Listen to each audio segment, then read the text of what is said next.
তো রাতে তো রান্না বান্না করতে হবে, একদম সোজা রান্নাঘরে ঢুকে যাচ্ছি।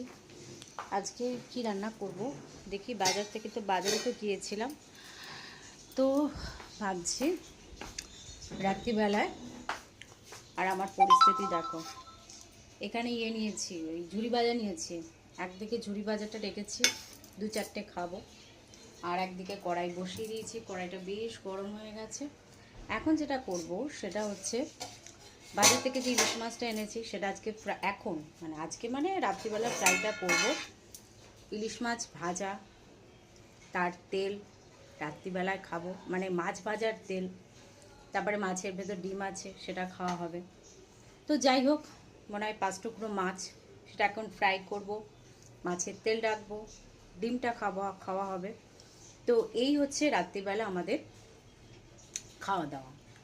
বরমশাই মাছের ডিম আর ইলিশ ফ্রাই করার যে তেলটা, সেটা খেতে ভালোবাসে, তো তাকে আমাকে রাত্রিবেলা এখন করে দিতে হবে। তো চলো, কড়াইটা বসিয়ে দিয়েছি, এর মধ্যে তেল দিই। তেলটা গরম হলেই ঝপাঝপ মাছগুলো ফেলে দেবো।